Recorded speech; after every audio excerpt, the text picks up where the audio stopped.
Three people could sit. Well, good morning, everyone. I'd like to call to order this Monday study session of the Pierce County Council. It is Monday, June 3rd, 2024. The time is 11:04 a.m.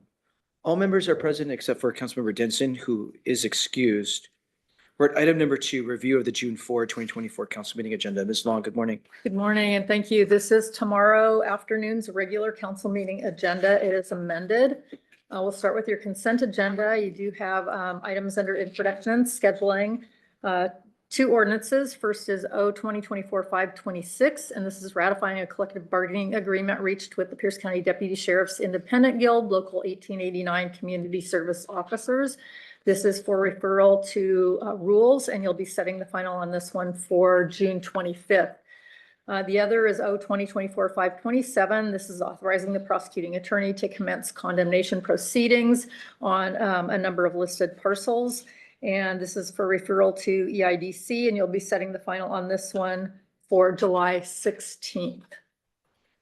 For final action on your consent, you have 1 resolution, and that's R 2024-169. This is confirming the appointment of a new member to the Pierce County Conservation Futures and Open Space Citizens Advisory Board.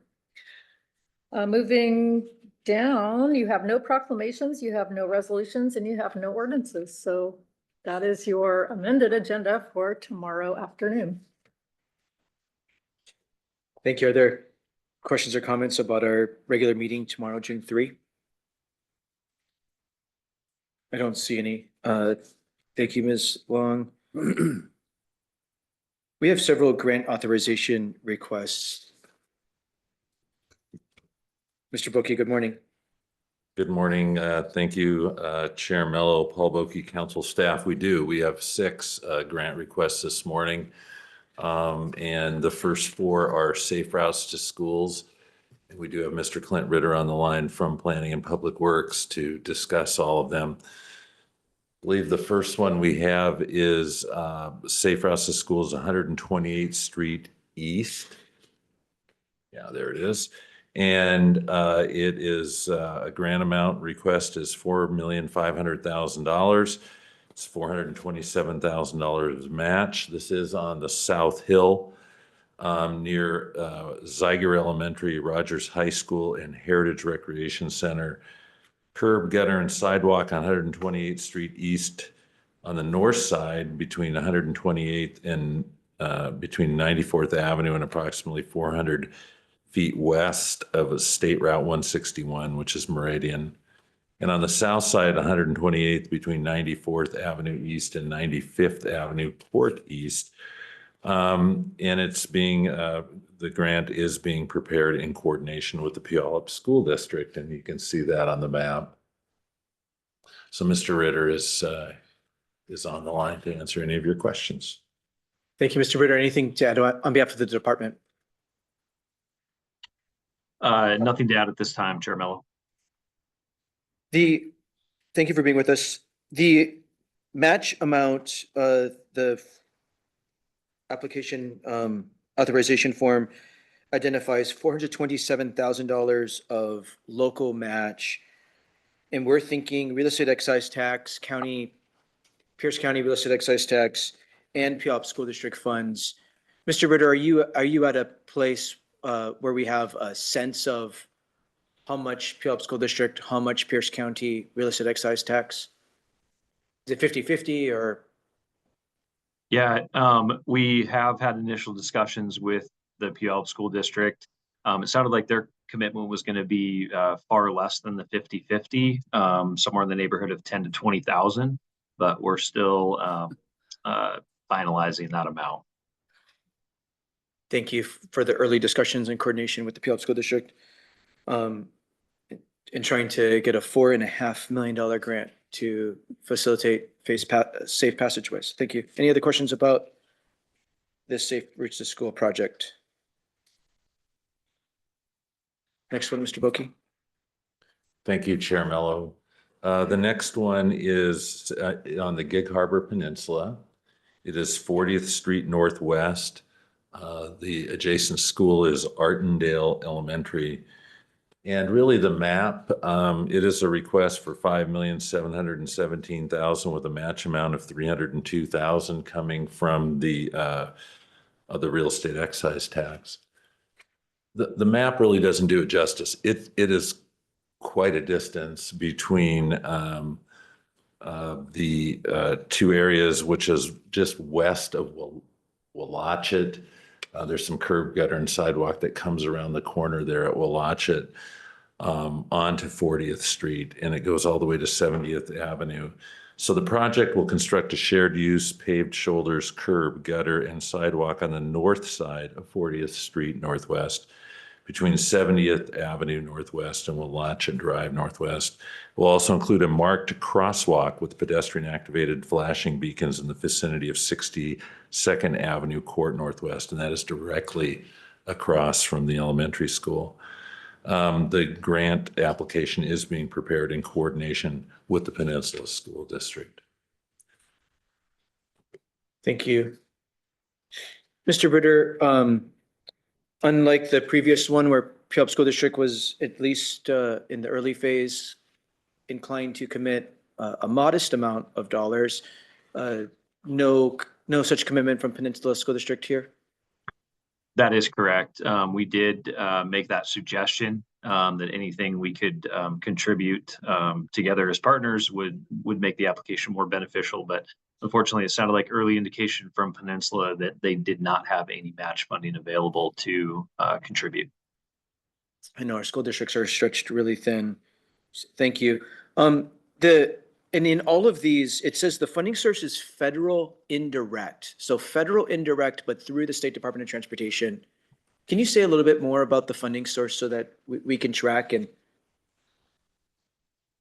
Yeah, absolutely. So federal indirect, you're exactly right. Federal indirect means that we're not under agreement and doing direct coordination with FHWA or another federal authorizing agency, but rather we operate through our certified acceptance agreement through WashDOT, which basically allows the county to administer federal funds with minimal oversight from WashDOT, who serves as kind of that middle agency between the feds and the local agency being us. So this would be a typical agreement arrangement that we would see on many of our projects that would be administered through WashDOT local programs. But the dollars, the source of the dollars are federal dollars coming to the state. Correct, they are, and the specific federal account I'm not exactly sure on, but it is allocated towards the Safe Streets or Safe Routes to School program through WashDOT, and the feds basically allocate this funding to WashDOT to administer the program. Thank you for explaining that. Any other questions on this project on the peninsula, the Good Carpet Peninsula? Let's see, Mr. Boki, the next one, please. Thank you. The next one is 100, and it's B Street East between 159th Street East and 152nd Street East. The schools in that area, and this is in the Bethel School District, Spanaway Middle School and Thompson Elementary. And this is an area you're familiar with. You've had a number of grant requests come in front of you, and I think I will put Mr. Ritter on the spot to explain. I mean, you just had recently one dealing with 159th Street under the bicycle pedestrian program just a couple of weeks ago. So you've been in this area, you've seen a number of requests to try to put all this together and put pedestrian amenities together. This would construct shared use paved shoulders, curb, gutter, sidewalk on both sides of B Street East between 159th Street East and 152nd Street East. This is a $1.5 million grant amount. The match is $1,920,000. And the source of funding on this would be the REIT, and Mr. Ritter can speak to this. Mr. Ritter, anything to add? The only thing I'll add real quickly, you'll notice the match is a little bit higher on this particular project proposal. The reason for that is that, as Mr. Boki indicated, we have submitted several other grant requests for this particular project.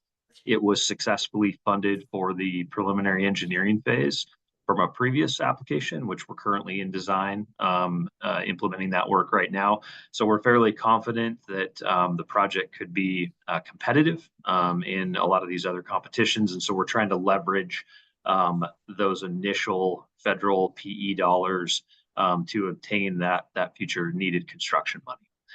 So if successful, that match indicated for REIT will be much less because we have other grant applications that are in the process currently, and we will continue seeking those to hopefully bring that match level down. Thank you. Questions from council. We'll begin with Vice Chair Campbell. Thank you, Chair.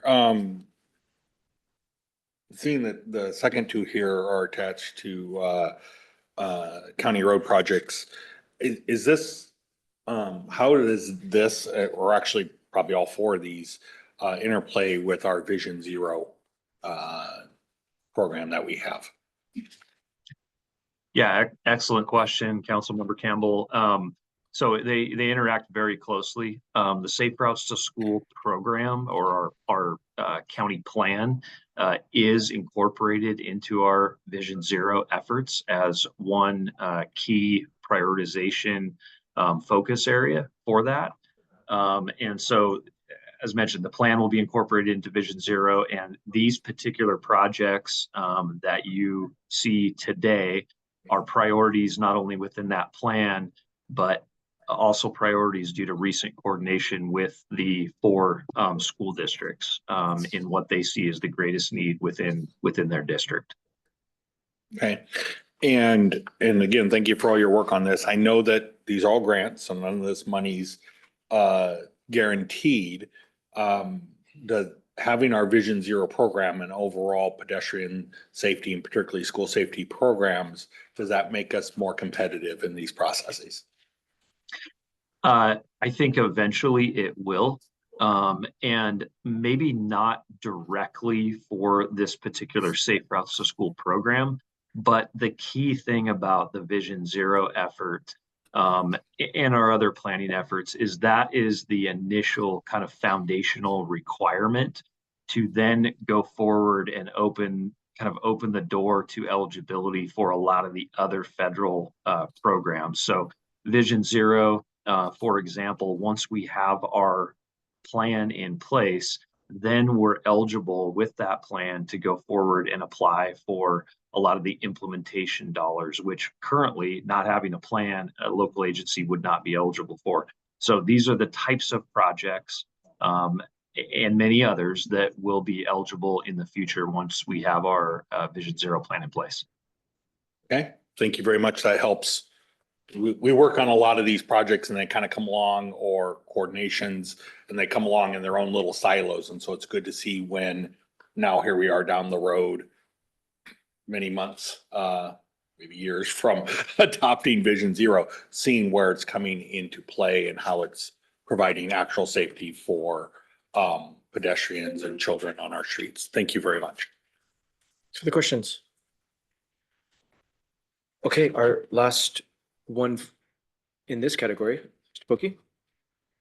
Thank you, Chair Mello. This one is 104th Street East between Ford Middle School, east of 16th Avenue East to Portland Avenue East. So this is really, the map will show you, it's a very short segment between Ford and if you know that area, there's the middle school, and then there's a railroad track, and then there's Portland Avenue. So it is a short area, but middle school with no curb gutter sidewalk. So this will construct shared use paved shoulders, curb, gutter, and sidewalk on the south side. That's the side that the middle school's on 104th Street East between Ford Middle School, east of 16th Avenue East, and Portland Avenue East. The grant application is being prepared in coordination with the Franklin Pierce School District. The grant amount requested is $1,553,000. The match would be $20,000, with the match coming from REIT and the Franklin Pierce School District. Mr. Ritter, anything to add here? Nothing to add. Happy to answer any questions. Thank you. Councilmember Hitchin. Thank you, Chair. It's been a couple weeks since I've driven this road, so just remind me, there aren't sidewalks already existing on 104th. This is just to make that one section a little bit safer, but it doesn't like connect to a network of sidewalks along 104th. That is correct, Councilmember Hitchin. However, I will point out that we do have an active county road project that was actually grant funded from a previous cycle on 104th from Golden Given to 16. That project's currently under design. And so if successful, this would continue those improvements and really provide kind of network connectivity all the way from Golden Given to Portland. Okay, thank you. And then my Chair, if I may, I have just kind of a general question. How do we choose which safe routes to school projects we're going to go after? I'm just curious because I can't imagine that there were only 4 projects that qualified for these grants. So I'm just wondering if you have like a tool that you use or you look to see if it meets the specifications or demographics of the school district. Is there like how do you choose where you're going to apply for these projects? Yeah, great question. So the first place we really look is our Safe Routes to School plan, and what the projects and priorities are within that, which as a reminder, those are developed in coordination with the school districts. So that's the first look. The second step in the process is to look at the criteria that comes out with the WashDOT Safe Routes to School program, and look at that criteria, whether it be speeds, crash history, equity, demographics.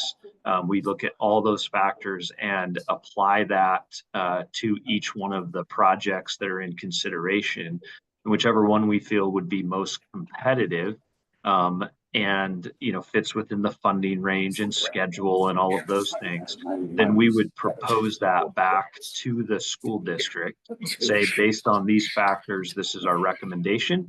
And then they either say, yep, sounds great, or no, we potentially have this other priority. Could you take a look at this? So that's kind of the process. Generally speaking, the school districts are mostly on board with what we propose, just because of the pure fact that they're priorities that are in the plan. So it's not like we're using other resources to come up with those. And secondly, it's based on the criteria and what would be most competitive.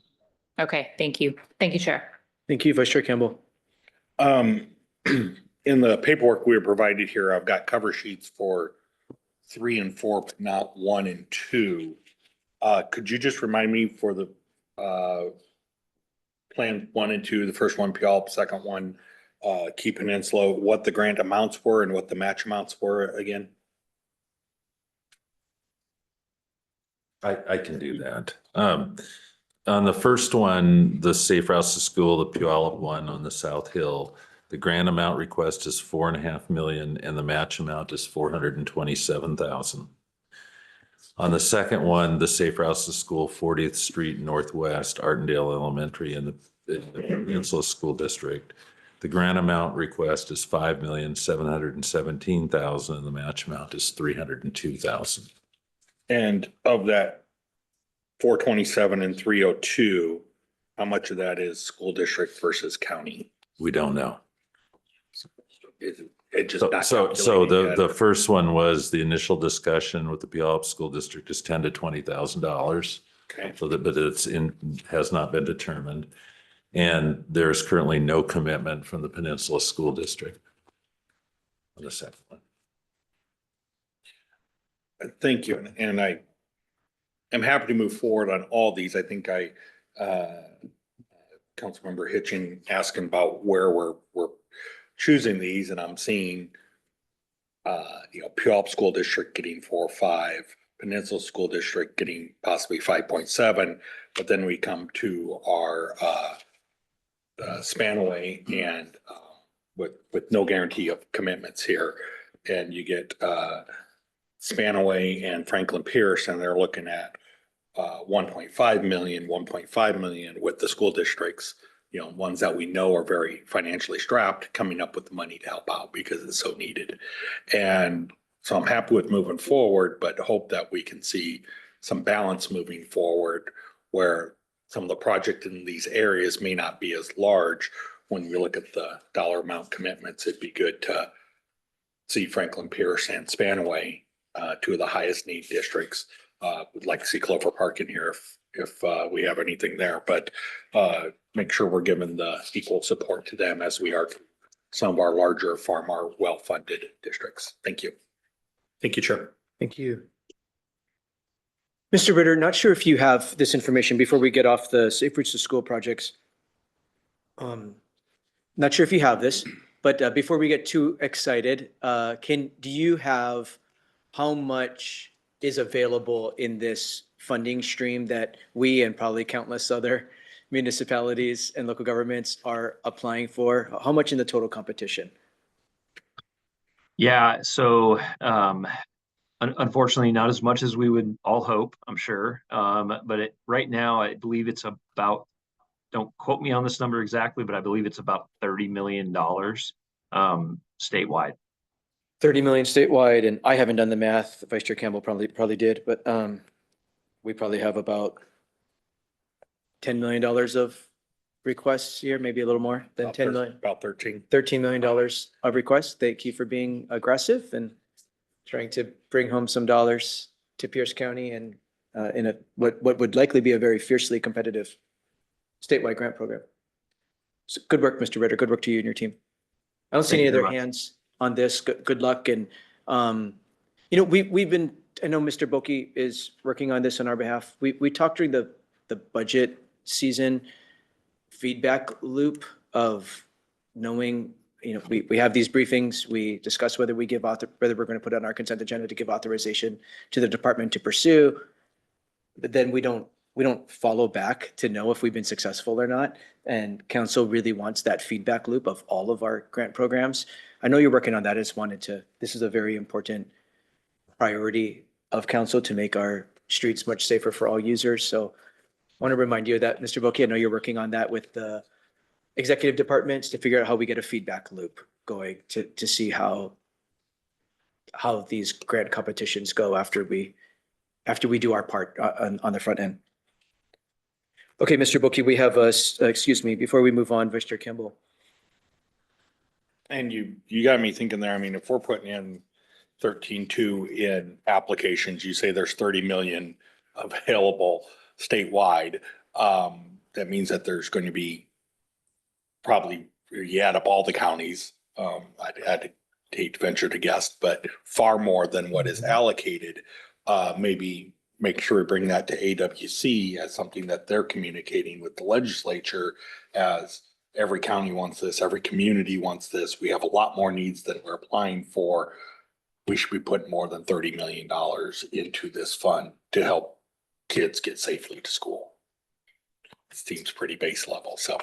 Mr. Ritter could probably help us with that. I believe there's federal money and then there's state money, and so that there is a state pot of money that's made available also. Right. And the legislature will probably deal with that in this next go around, right? Because that's their budget year. Right, but helping make sure we're drawing those points Right. of need versus funding. Very good point. A lot of requests. Mr. Ritter, you turned your camera back on. Anything to add? No, just I think that's an excellent point, and I think that's one of the reasons, as you're probably aware, this funded list is sifted through and a recommendation list is developed by WashDOT staff, and that's sent to the state legislature for their final approval. That'll happen next year. I think that's one of the reasons why it's important that we submit, on the surface, 13 million requests and a $30 million program statewide. You can do the math. It's a long shot, but having those lists on a prioritized, having those projects on a prioritized list to show that need is super beneficial. And that's something that we've been advised to do by WashDOT staff and other programs as well. Thank you. And to Vice Chair Campbell's point, much of the state dollars for Safe Routes to School has been allocated through revenues received from the Climate Commitment Act. And if the Climate Commitment Act is repealed, so does the dollars for Safe Routes to School and many other transportation priorities go away. Mr. Boki, we're at the State Department of Commerce Clean Energy Grant. Well, that was a great segue. Thank you for the introduction on that. This is a general clean energy grant. It's a request for $160,000, and it is funded by the Climate Commitment Act. And the facilities intends to use this grant to fund a solar feasibility study for county-owned buildings. This will help us determine the best candidates for future solar installation based on the suitability of the sites for solar, as well as the benefits, cost, environmental resilience of solar at the sites. The study will also help us estimate costs for future solar installation and future budgeting and planning purposes. So this is really just a planning grant. We have Ms. Brittany Squire and Ms. Stephanie Lysel from our facilities department here in the audience answer any of your questions. And I believe we also have Mr. Wambach on the I line. feel like we on need to Zoom. ask a So question. they made the trip up here today so they could speak to you in person. We really appreciate that. Let's invite our department staff up to add anything. Good morning, Ms. Lysel. Morning, thank you. Good to be here. And yeah, as Mr. Boki mentioned, this is really a feasibility study, planning study with facilities intent that it would lead to construction projects in the future where we would apply for Department of Commerce grant to fund those installations in the future. On county-owned facilities. Correct, yeah. And it will be looking at both the opportunity to utilize the solar energy on site, as well as looking for opportunities, whether it maybe make more sense to do community solar at a site. So looking at both pathways. Vice Chair Campbell. Thank you, and thank you for doing this. And I'm sorry if I missed it when Mr. Boki was speaking. What was the amount of the grant? 160,000. Okay. And will this look at not just solar power collection, but also like energy storage, battery storage? Exactly. It'll look at, maybe there's a site where resiliency or battery backup makes a lot of sense, and that would be a good fit. The consultants that we're going to work with will determine those. I would particularly look at focusing this on our first responders network. So having all of our police substations so that if power grids go down, our substations are still fully functional, that, and particularly any of our more rural or remote areas that are more susceptible to power loss due to trees being down or such, that they have both the energy generation capability, but mostly the on-site capability to remain critical functions in times of widespread outages. So I see this as both helping because we're doing solar generation, which is then power we're not buying, but also keeping a charged and functional system as part of our emergency response network. Excellent point. Thank you. Thank you. And as you allude to, Vice Chair Campbell, not only are rural areas more susceptible because of those environmental factors, but they often take longer to get back online when power does go down because It's usually not one tree. It's Yeah. 22 get trees to. that went down on So the they're- power line. compared to urban areas that tend to get back online much quicker within hours or a day, rural areas stay down often for days, if not weeks sometimes, in really extreme events. Councilor Hitchin. Thank you, Chair. Just to clarify, when we talk about facilities, is it only buildings or are you also looking at land? Yeah, we're open to looking at land as well. Yeah, we're initially thought about just rooftop solar, but yeah, our as we flesh out the actual application, looking to include land. Okay, thank Mhm. you. Thank you, Chair. Thank you. Councilmember Coover.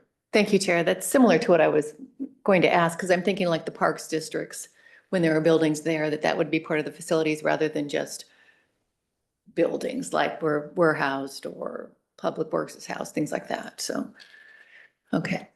For example, like one of the facilities on our list is Lake Taps Park, which does have a few buildings, but it's also got some surface area and a bunch of, we coordinated with parks to get their input as well on what facilities. Okay, thank you. Thank you, Chair. Thank you. Any other questions about this one? Thanks for coming in person. I don't see any. Thank you for being with us. Where can we ask? I know. We have our final. Yes, our final one, Mr. Bookey, homeless housing program. Thank you, Chair Mello. Homeless Housing Program. This is a federal direct. It is a competitive grant from the U.S. Department of Housing and Urban Development. The grant amount is $3.5 million. It would be 6-year duration. It's community development funding. The original request was for the purchase and renovation of a hotel in Fife to convert into a non-congregate homeless shelter. Prior to the funding award, Pierce County learned that the project was no longer an option and worked with HUD and congressional staff to determine an acceptable alternative, the Fife Jobs Program. This program will provide housing and employment training and readiness services for unsheltered individuals. We have both the Director of Human Services, Ms. Heather Moss, and Ms. Trish Crocker, who is the name attached to this as a department contract, is also on the call. So you might want to go to Ms. Crocker first. Thank you. I'll do say for the record that Mr. Wambach didn't have to pitch in at all. His staff did excellent there. Oftentimes, Mr. Wambach sometimes has to chime in. Ms. Crocker, good morning. Anything to add on behalf of the department about this grant request? As Mr. Bookey said, this was originally applied for in 2022 through the community project funding. We had to convert this to a different program, but it will still be serving unsheltered individuals and be providing employment services also. Ms. Crocker, do you know, has a provider of the service been selected yet? The City of Fife is the provider. It is their Fife Jobs program. Fife Job, okay, thank you for that. Many of us are familiar with Vallejo Vocation Services doing something similar in Tacoma and serving the greater area. Are you familiar with the Vallejo Vocation Services program? I am somewhat familiar with it.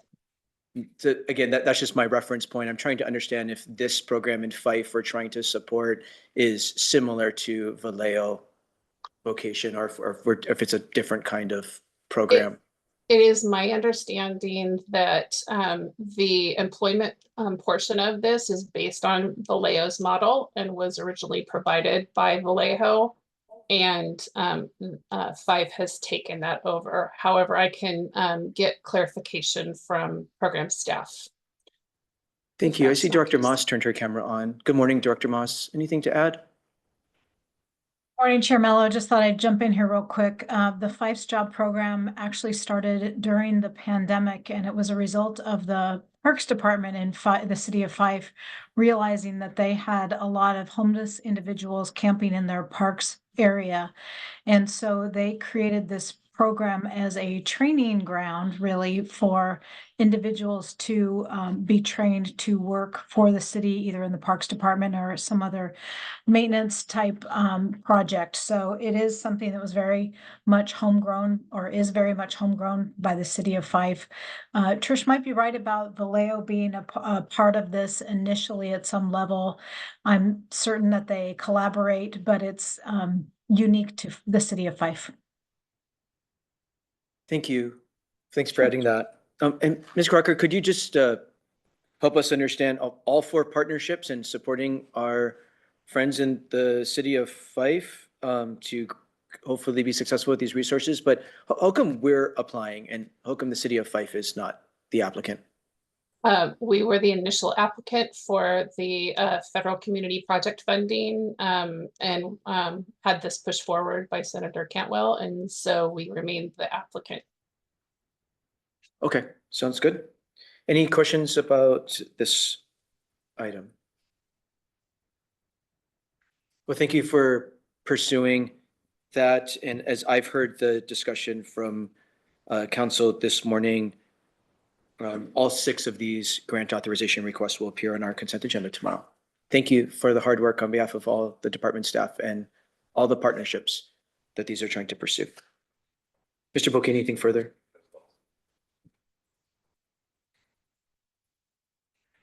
Board item number 3, review of the June 5th special district number 7 council meeting. Ms. Long, back to you. All right, thank you. So this is a special meeting on June 5th. This is the evening district number 7 meeting beginning at 6 p.m. It will take place at the Environmental Learning Center at the Science and Math Institute in Tacoma.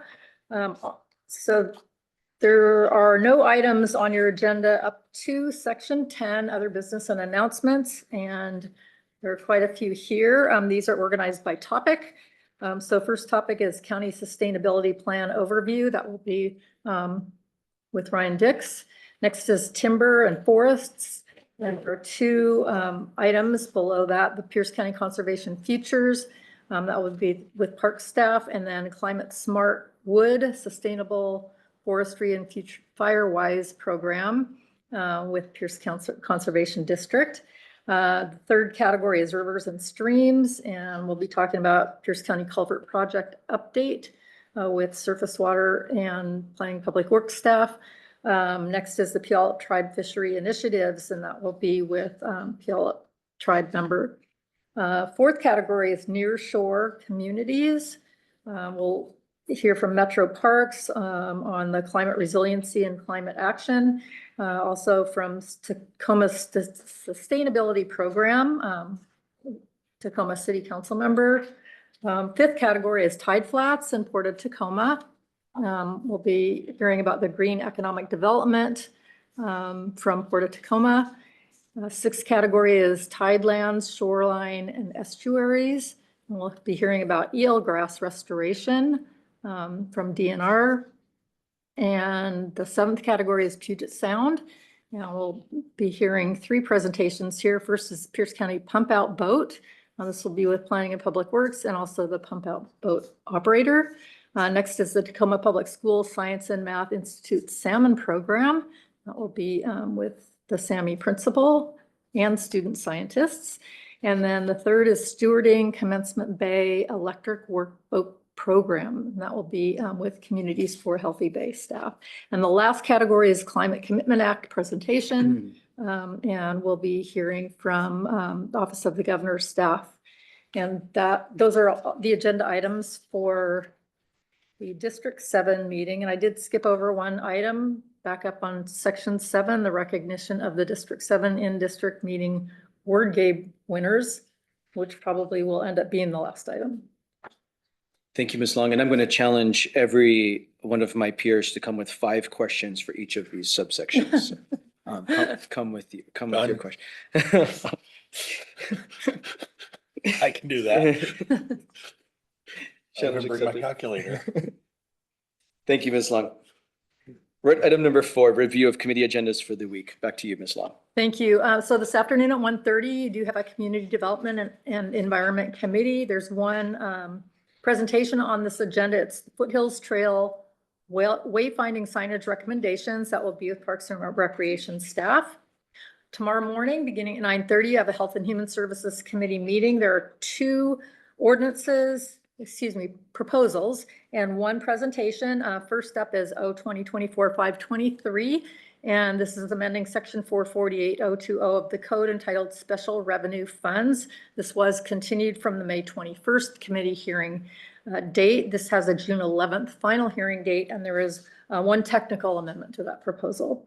The next is R 2024-168. This is extending the expiration date of the Comprehensive Plan and Homelessness Implementation Advisory Board and directing the Human Services Department and the board to take certain actions. This has a June 18th final hearing date. And the presentation is about juvenile justice and diversion services, and that will be with juvenile court staff. Tuesday at noon, you do have your regular Tuesday study session. In addition to your usual agenda items, you will be reviewing a letter of support for Global War on Terrorism Memorial and also a letter of support for the RCO grant Busy Wild Creek Phase 4. And at 3 p.m. is your regular council meeting. On Wednesday of this week, June 5th, beginning at 9 a.m., there is a committee of the whole. And there are a number of presentations. I would say the first three are with Ms. DeMuth from the Finance Department. The first is review of the Department of Treasury obligation interim final rule. Next, you'll be hearing about the status of the ARPA obligations and expenditures. And the third is the ARPA supplemental budget, approach to development and anticipated timing. After that, you'll be hearing from Mr. Boki on council discussion of the ARPA repurposing priorities, and then finally the council monthly budget reports. And then again on Wednesday at 6 p.m. Is the evening District 7 meeting that we just talked about. On Thursday, June 6th, beginning at 9:30, there's a special meeting of the Economic and Infrastructure Development Committee. And there are 3 presentations on that agenda. First up is Historic Preservation Grants Program with Planning and Public Works staff. Next is the Water Utility Expansion Financing Program, also with Planning and Public Works staff. And then finally, the Spanaway Lake Management District Advisory Board Recommendations Report. And that will be with Planning and Public Works staff as well. So those are your meetings for the remainder of this week. Questions or comments about the meeting agendas for this week? Vice Chair Campbell. Thank you, Chair, and my apologies to my colleagues. So this Thursday morning, June 6th, 2024, Economic and Infrastructure Development. If we could all check our calendars on that, I think we may have a quorum issue, and I want to just check with everyone today. And if we do, make sure we get that settled as soon as possible, because just let me know if you can't be there. Thank you. Thank you. Are there any questions before we get to one amendment coming forward in committee and Health and Human Services Committee tomorrow? Any questions about the agendas for the week? Okay, there's one committee amendment for ordinance 523 in committee tomorrow. This is the Affordable and Supportive Housing Sales Tax Special Revenue Fund. Ms. Merrick to brief. Yes, thank you, Chair Mello and council members. For the record, Lee Beth Merrick, council staff. The one amendment that the committee will hear tomorrow is being offered by Councilmember Hitchin. As Ms. Long stated, it's a technical amendment. So it clarifies the revenue source and the purpose of the fund. It also aligns the format of the fund to align with the ordinance that council passed last year, 2023-2029, for new special revenue funds. So just cleaning up the underlying code and clarifying the revenue source and the purpose. Thank you. Highly technical. The underlying bill, as a reminder, aligns with new state law that allows this funding source. These are the 1406 funds, the state sales tax rebate funds, which currently in our code and previous state law was only allowed for 60% area median income and lower. This allows for alignment with state law to go up to 80% area median income, which that 60 to 80% range is where we get more potential low income home ownership opportunities. So we're trying to just get alignment with state law and take advantage of those home ownership opportunities if we want to do so. So it gives us that flexibility and alignment with state law. Anything to add, Ms. Merrick? No. Okay, I don't see any other hands for agendas for the week. So we're at item number 5, discussion of administrative items. Ms. Murray? Good morning, Chair, members of the committee, Julie Murray, Chief of Staff. I do have 3 issues I want to discuss with you, but since you do have the point in time count presentation and very little time left in the study session, perhaps you could just move me to tomorrow's Tuesday study session. I can bring it up there into other business. Certainly. Okay, and that's all. Thank you. So we're at item number 6, other business, and our main item for other business today is a presentation about the point in time count. Ms. Devin Isaacson, our social service supervisor, is here along with Valerie Almany and other, and she has a supporting staff on the line, of course. So welcome, thank you for being with us, and always a sobering topic. This is a huge effort we undertake, and we'll turn it over to you to brief the council. Good morning. Thank you. Good morning. Devin Isaacson, Social Service Supervisor for Human Services. Valerie Almany, Social Service Program Specialist 3 for Human Services. So we can go ahead and get started if you want to go to the next slide. So just a little bit of background for those folks that are unaware, the point in time count is actually an annual count that is required. Actually, you can go to the next slide. Sorry. It is required by Housing and Urban Development, HUD, as well as the State Department of Commerce. And it is required annually by Commerce and every 2 years by HUD. So we go by Commerce standards to do the count once a year. I just want to remind folks, it is a snapshot. So it's a 24-hour period of time where we survey those folks experiencing unsheltered homelessness. And then we count the number of folks staying in emergency shelter at that time through our Homeless Management Information System, or HMIS, or HIMIS, as we like to refer to it. Next slide, please. So those folks that participate are our professional outreach workers, social service outreach workers, also local and state elected officials. Many of you were there, and thank you for your time. Faith-based organizations and congregations, and then community volunteers. Next slide, please.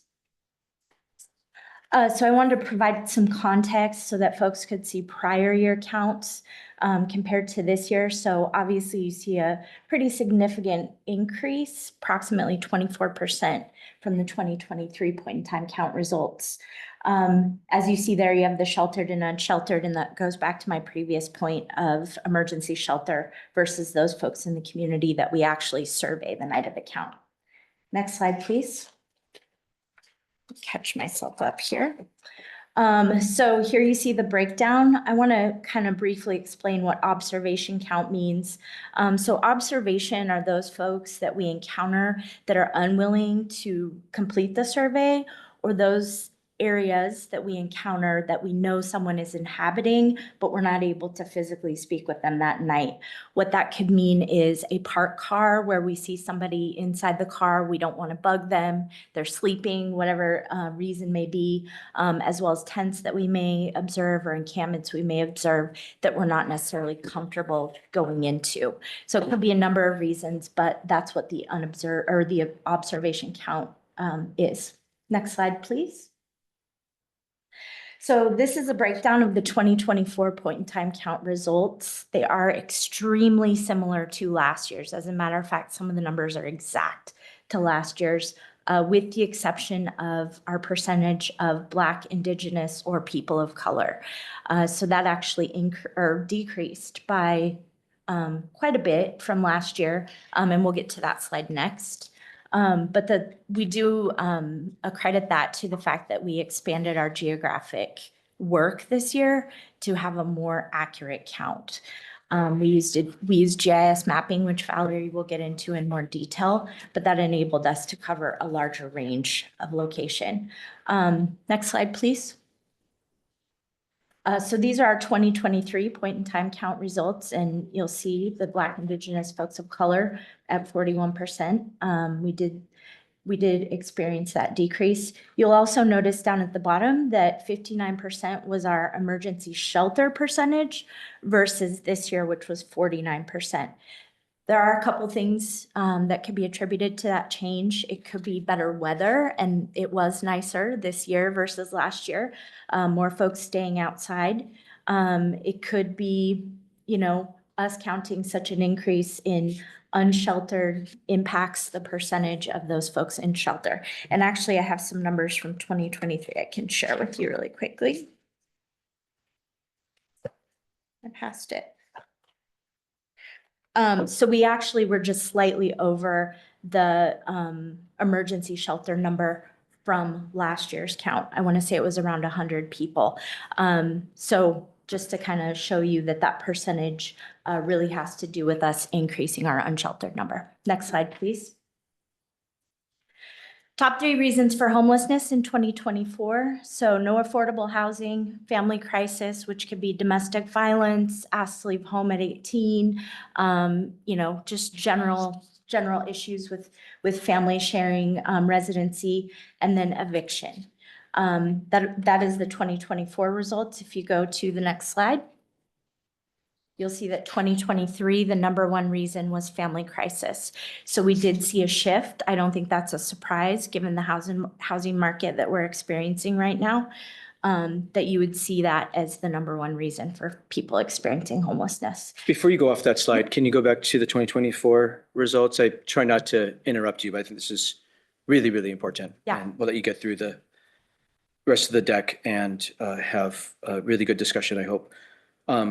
Top 3 reasons: no affordable housing, family crisis, like you said, could be something like domestic violence. There's other examples of family crisis or eviction. Substance use, mental health is not in the top 3. There's a myth and perception out there that drug addiction, substance use disorder is one of the top 3 reasons causing homelessness. I think it's really important that we just dwell on this for a little bit because there's a lot of myths out there. Absolutely. Thank Can you for say pointing more that out. about what you learned in the system? Yeah, absolutely. Well, the one thing that I would say, and thank you for bringing that up, it's a really good point, is that a lot of folks experiencing homelessness are exposed to drugs and substance use disorders as a result of being homeless. So I think it's unfair to make the assumption that that's what causes them to experience homelessness. So that's the first thing I would bring up. In addition to that, I think that we find that with the no affordable housing, family crisis, and eviction, that as we are practicing prevention in our system, we are able to see a little bit more success in turning that around and hopefully seeing folks not entering into homelessness to begin with. And that's why I think prevention is such an important piece of our homeless crisis response system. But thank you for bringing that up. Thank you. We may come back to this. I think this is a really It is. important, understanding the causes of homelessness so we can properly resource the prevention and the mitigation efforts appropriately are so important. Okay, I'll let you continue. And you can skip to the next slide. Okay, now we're going to get into a lot of data. So I apologize in advance, but I want to make sure that y'all are able to see all of the different demographics that represent the people experiencing homelessness. So the first slide is our Latino-Latina population broke down by race. As you'll see, it's a pretty small percentage of the total population of those folks counted. Next slide, please. Then you'll go into our non-Latino and Latina broke down by race. This is a very important slide. This is going to show you the disproportionality that Black and African American folks experience when it comes to homelessness. I will say that that 21% is very in line with our total system percent. So in 2023, we had approximately 22% of our homeless crisis response system was Black and African American. So the point in time count numbers definitely reflect our system as a whole. I also want to bring up the fact that these numbers are very in line with last year's numbers. So we did not see significant shifts in different populations from 2023 to 2024 within a couple percentages of each other. Next slide, please. Then we roll into gender. As you will see, male is the largest population counted, and that is very typical to prior data that we've collected during the point in time count. I will say that for our LGBTQ plus population, I think that they're very undercounted in the point in time count. And I think that's important to note because we know nationally that they are about 40% representative in homelessness numbers. So I think it's important to point that out. Next slide, please. Then you have our special populations, which these are identified by HUD. You have your chronically homeless folks, which the definition of that is that the person has a disabling condition and they've also experienced homelessness for more than 1 year or more than 4 episodes within a 3-year period of time. You'll also see our domestic violence survivors, veterans, and then of course, unaccompanied youth and young adults. Next slide, please. Then you start getting into disability status. There is an interesting shift on this slide from 2023.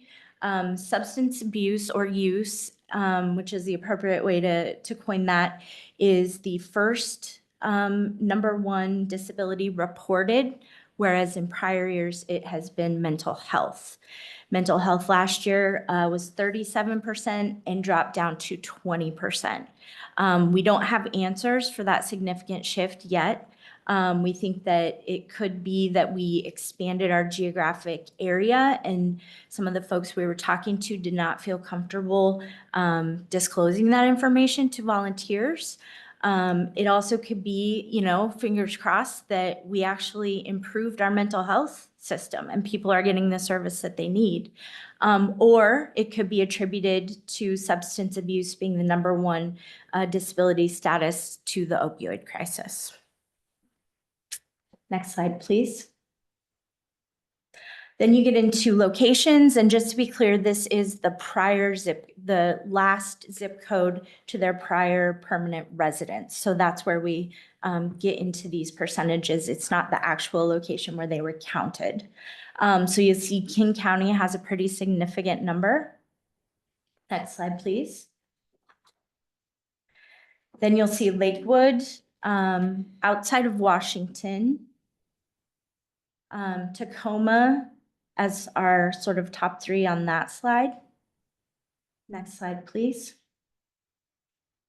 And then you get into the reasons for homelessness. These are all HUD reported items, just to kind of lay that out there.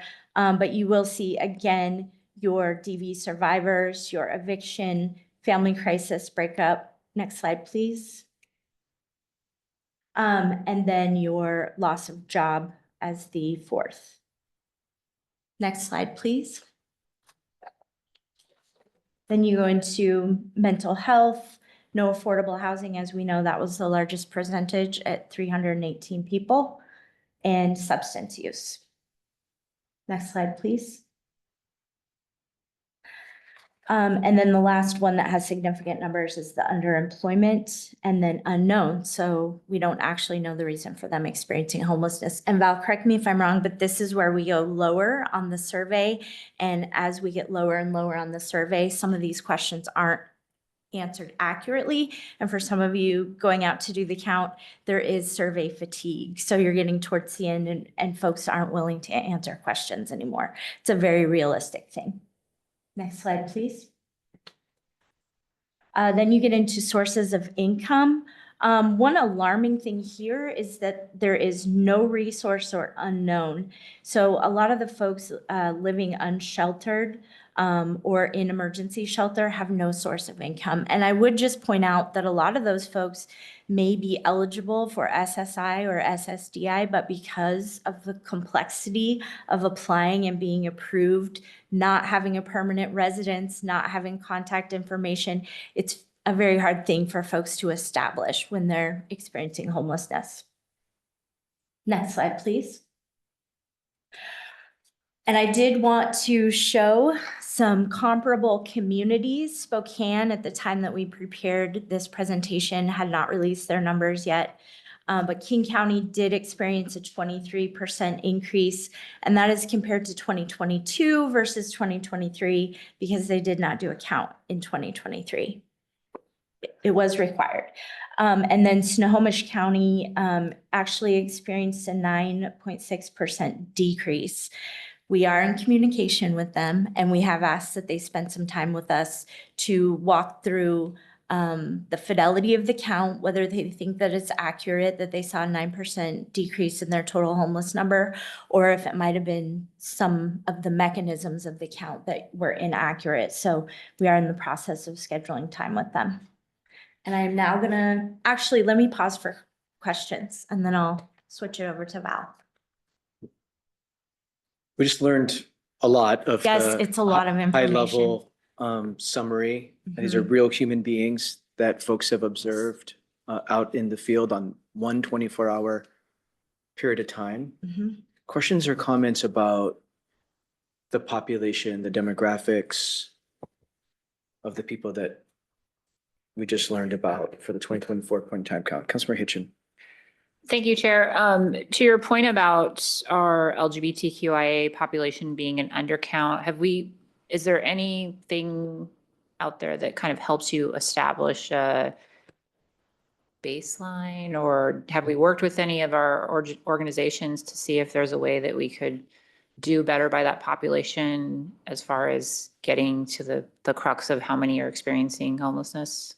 Yeah, so we have worked within the youth and young adult population to improve the numbers and the data that we're collecting. We haven't done that across all populations, but we did see an increase or a shift in youth and young adults based on having outreach specialists that were representative of the populations that they were serving.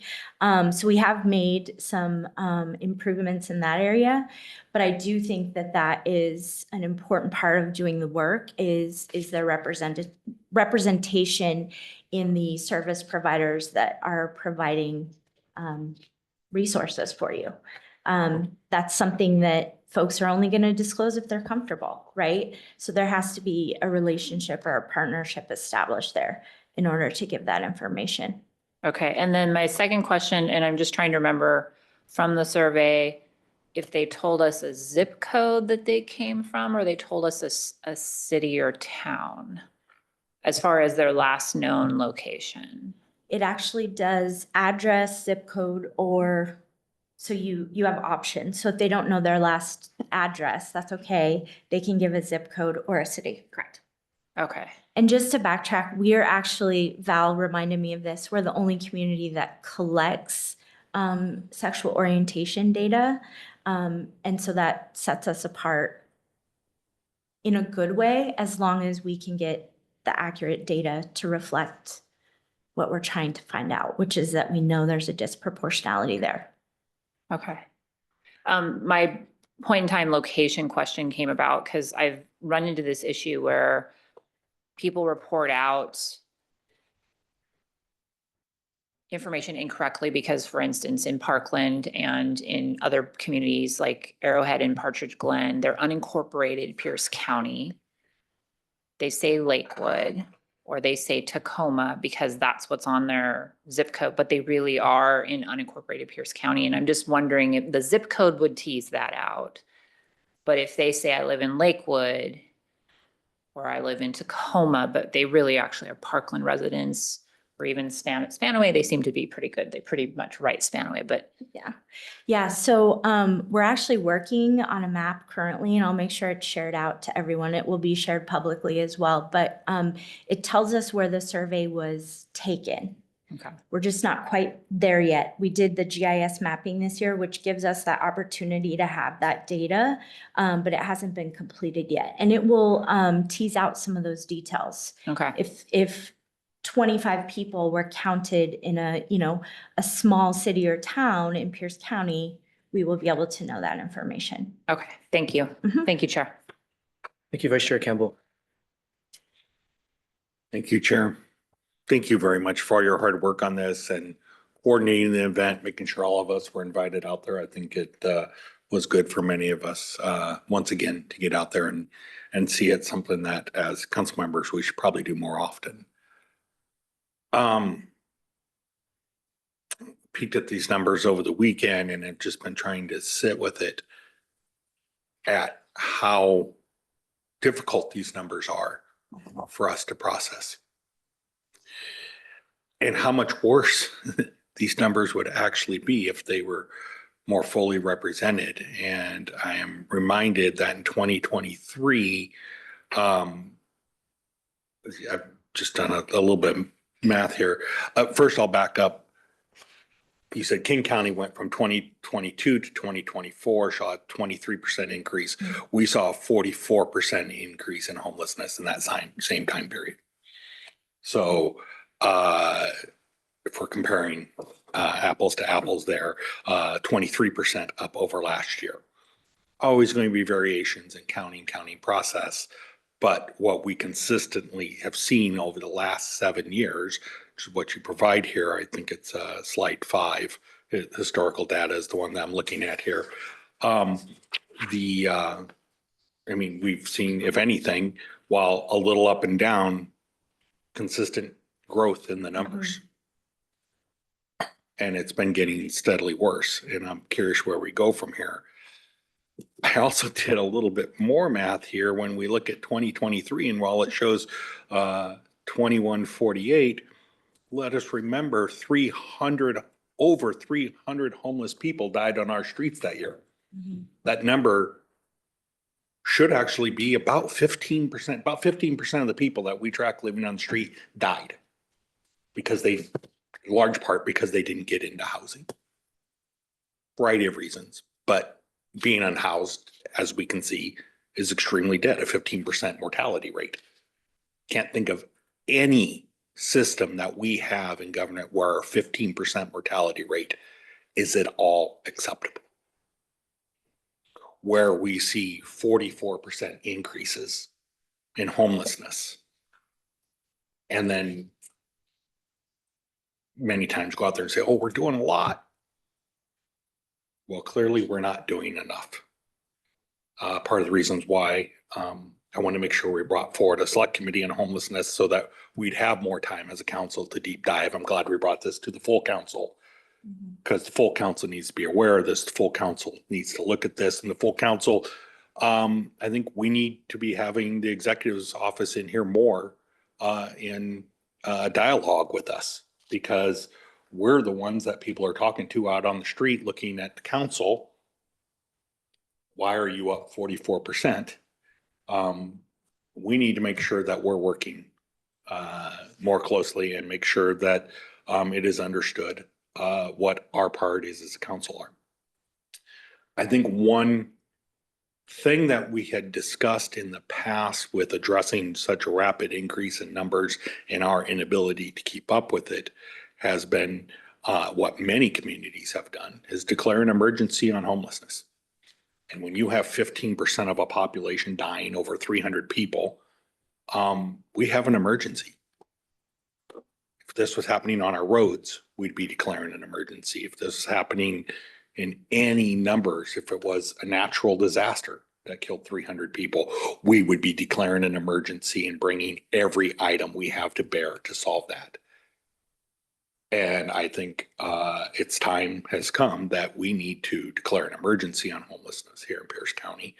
And so I know through the, at least through the select committee, I want us to explore what that's going to do, what it affords us, and literally how many lives we can save by doing that. And so I hope the rest of the council will support me in looking into that, what we can do, and we've just got to get to another level of seriousness when we're looking at 44% increases over 2 years, hundreds of people dying on our streets. This is no longer, well, it's never been acceptable, but it is, I don't even have the word for what it is or is not, but it just cannot continue, and we need to bring more resources to bear. And that doesn't necessarily just mean more money. We can't just throw money at it and say it's going to go away. We have to change the way we're doing things, because clearly it's not working.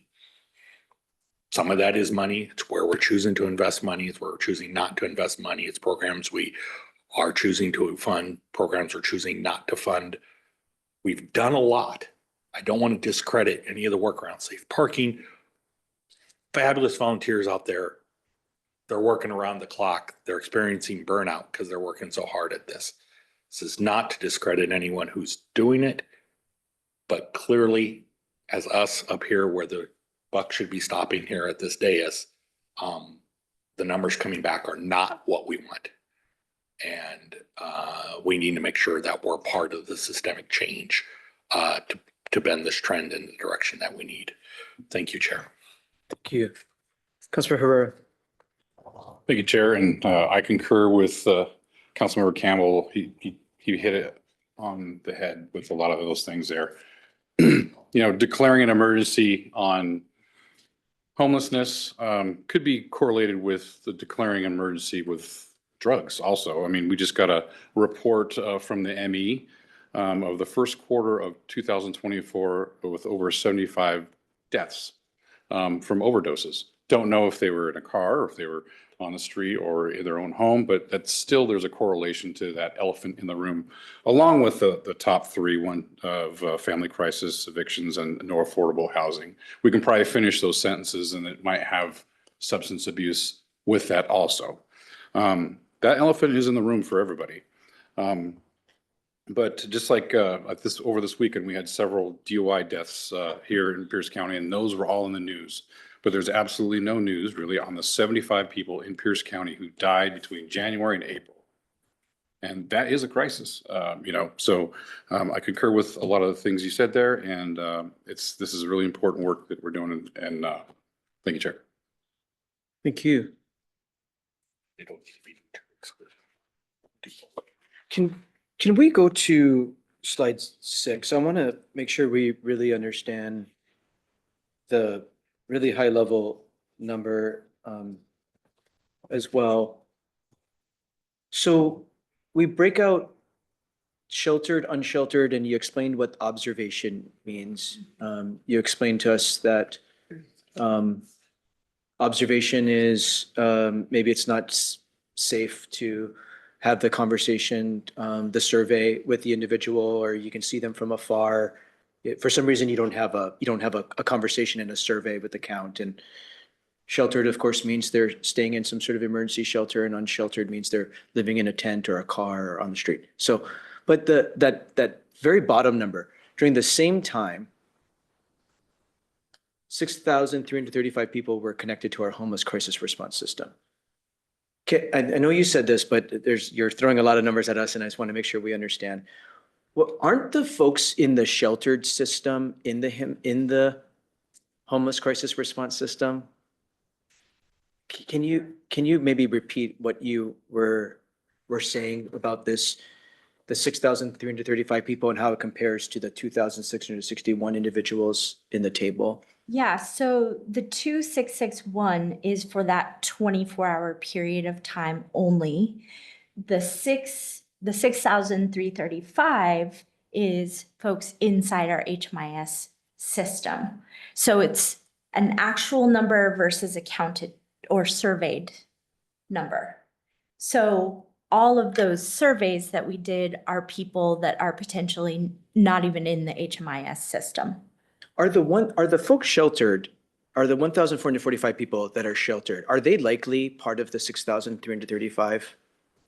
There, But the others likely are not. correct. They could be. Depends on if they've connected to the system recently, but I'm sure that there are definitely folks that are not at all. And the 6,335 people is for the 24-hour periods at that point in time. It's not for the year 2023. It was active numbers in HMIS. So it was people who were either in the transitional housing, emergency shelter, who were active and within that master list that we have for veterans and for chronically homeless youth and young adults. So they had not reached their 90 days. They were actively in the system. At that point in At that time. point in time. I guess what I'm trying to understand is over the course of a year, it's not just 6,335 people accessing the homeless crisis response system. Unique individuals could be much more than 6,335 people over the course of the last year, let's say. Correct. That is correct. And I believe 2023, it was 9,000, high 9,000. It was very nearly 10,000. Thank you. I think Vice Chair Campbell makes an incredibly potent point, any other natural disaster or any other phenomena going on in our community where you have this amount of folks with this amount of trauma and death, we would see Population of depot. not that we are taking it very seriously, but we would see, I think, even I think a different and more serious and urgent response. Okay, I think we're ready to move on. I'll turn it over to you.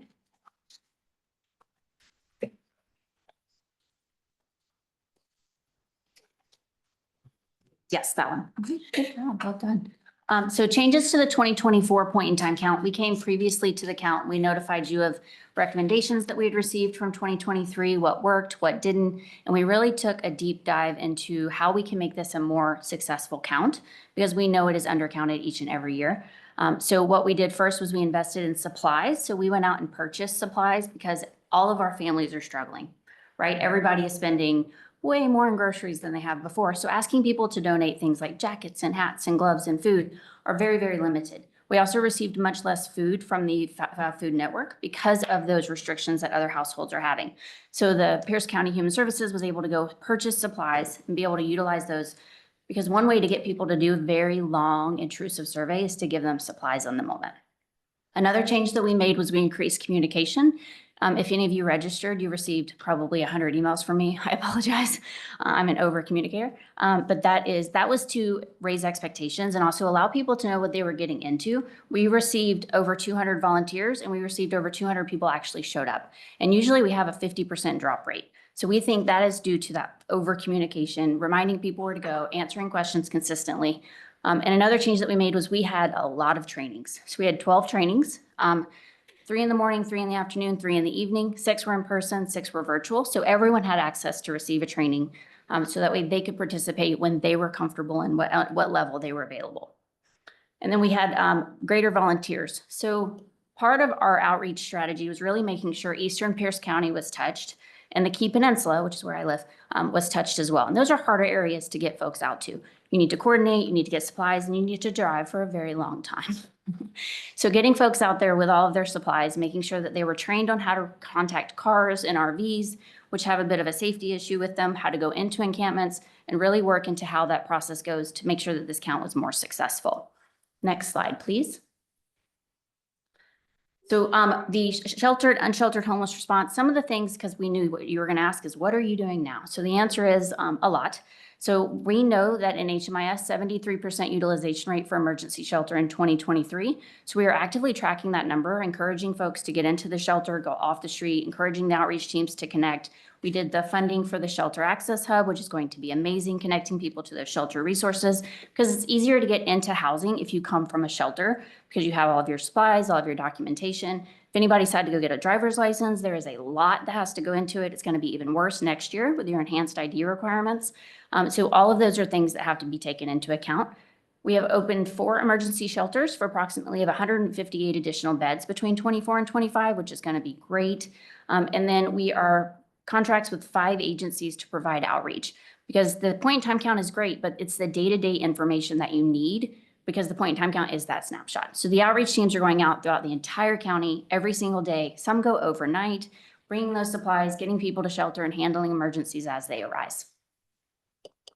And I think that is it. Thank you. Questions from council? Councilor Hitchin. Thank you, Chair. Thank you, Chair, and thank you. Appreciated the opportunity to participate in the training and that there were so many options. It really helped my very busy schedule find one that worked. The last slide, you talk about the 5 agencies that are providing outreach. Because they're under contract with us, do we get data from all of them that we can then share and know that we don't have the same people being contacted multiple times by different agencies? Does that make sense? They do use HMIS. Okay. Homeless Management Information System. But there are people that decline. Right. Especially in encampments, folks that are system averse and do not want their information shared. But they do use HMIS. Okay, They're required to as part of their contract. okay.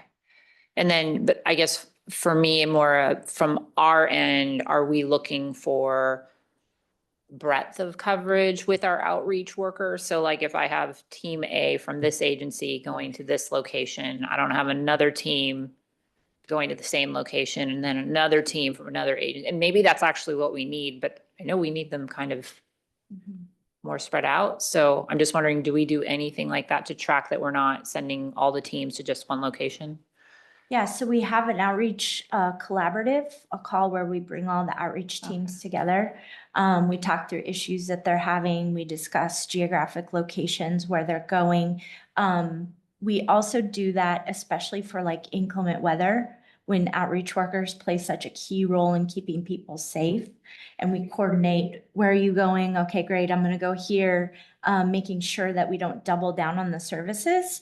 But there are instances where multiple people are going out. I would say, for an example, Greater Lakes, they provide mental health services, comprehensive services. Their folks are trained in those areas, right? And so they may hit on areas that other outreach workers are going to be able to provide a specialized service. Okay, thank you. Thank you, Chair. Thank you. To build on the questions about the 18 full-time employee positions we're funding to do outreach, are these individuals doing outreach outside of Tacoma, and are there additional outreach personnel doing outreach within the city limits of Tacoma, to your understanding? We have both, yes. So within Tacoma, and Tacoma actually has its own team, as you know, as well as additional outreach workers, and then throughout Pierce County. So these 18 are largely working outside of the city of Tacoma? Both. Okay. Yeah. Thank you. And where's the $900,000? What's the funding source? It is mixed. It goes through the homeless housing program funds. So that main pot of money that we award each year to all of our intervention types, with the exception of coordinated entry. And so there's multiple funding sources in there. We try to use the most flexible funding, which can be document recording fee in some cases, because outreach needs a level of flexibility in, purchasing hats and gloves for people and purchasing supplies, different things like that. So we try to use a flexible funding source, but it could be DRF, it could be Commerce Funds, CHG, it could be a number of different funding sources. Yeah. Thank you. ACI, the Washington State Department of Commerce Anchor Community Initiative, they fund for youth and young adult specific outreach. So that is in addition to this. So we have specific outreach for youth and young adults throughout Pierce County, and they are not Tacoma centric. They are all over the place. Thank you. Vice Chair Campbell. Thank you. Excuse me. As you're talking through that, it got me thinking, we do put a lot of money into addressing homelessness. And while we've seen the number go up, while we've seen the mortality rates increase, what's not tracked on here, it's a little bit in that 6,300 number, but what's not really tracked is how many people we A, prevent from becoming homeless, or B, are able to rehouse either very quickly or have ended a long term. And it'd be really good if we could capture our success too. Mm-hmm. Because, like earlier, very frustrated with the increases, but I want to make sure we're acknowledging the likely many thousand that we were able to, maybe they had to spend a couple weeks on a friend's couch and then got, never actually even got onto the streets, but were technically housed, homeless, or they were in their car for a month and got restabilized. And those stories that we hear of people who were in the tent for a couple of years and now have a job and are back. And so I don't want my earlier frustrations and boy, it doesn't feel like we're doing anything. I know we're doing a lot, but we have to do more. And perhaps also looking at our successes can help us understand where we need to be increasing and investing and make sure that we're not cutting a program that is successful to do something that's less. Because I know that there's even people that we help that we don't even track just by having systems in place that people get referred to. So again, thank you for all your work on this. Thank you. And to build on Vice Chair Campbell's point, this was a briefing on the point in time count and the takeaways of the point in time count. Of course, we're moving towards trying to get to further solutions. The other point that I think about as I listen to Vice Chair Campbell's request is also helping council and other decision makers and the public understand how much effort it takes to move someone who is experiencing homelessness to stability, and finding out more ways to tell that story and get more appreciation for that. It takes a long time, as you alluded to earlier, for caseworkers and outreach workers to build rapport and trust with individuals on the streets. So that takes months, sometimes years, to build trust, where they'll then trust that caseworker or that outreach worker to move to the next step and to move to a more stable option, or the countless hours it takes to hold someone's hand, to get all the documentation, to get an ID, an identification, so they can then get housing and SSI or some sort of income or something, that this all takes intensive amount of work. It's why many of us are so passionate about preventing homelessness. It is so much cheaper to prevent homelessness than it is to move someone who is experiencing homelessness to stability. So much cheaper and so much less traumatic. So we helping us really understand both of those things. I know it's outside of the report out of the point in time count.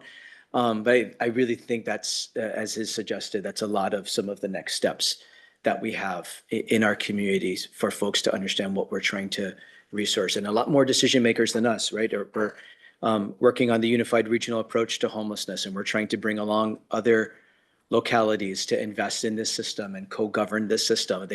We gotta get more decision makers, philanthropy, and the general public to understand what all this takes. And we will return next month with an update for eviction prevention, as you requested. Such a good use of money, in my opinion. Well, thank you for spending time collecting all the data, sifting through the data, helping analyze it so that you can begin presenting it to council and the rest of the community. We know you're doing many other presentations in our community to understand just this. As you finished the presentation, you ended by telling us how you improved this year's count and systems and response, and it's noticed. Many of us participated in the count, and many of us have participated in the count for multiple years.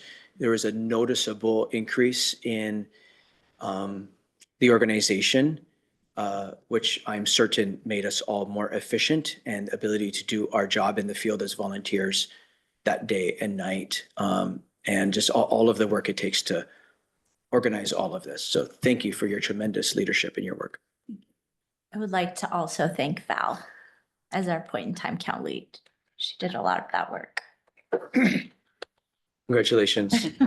I know this will continue to be a great base of knowledge building and continued dialogue in our select committee and other venues, not only here at Pierce County, but hopefully the other 23 cities and towns in Pierce County who have a leadership role to play along with us. Any final comments or questions? Well, thank you both very much. Thank you. Council members, is there any other business in study session today? I don't see any. Ms. Long, Ms. Murray, any other business for council? Not today, thank you. With no other business before the Pierce County Council in Monday study session, we are adjourned.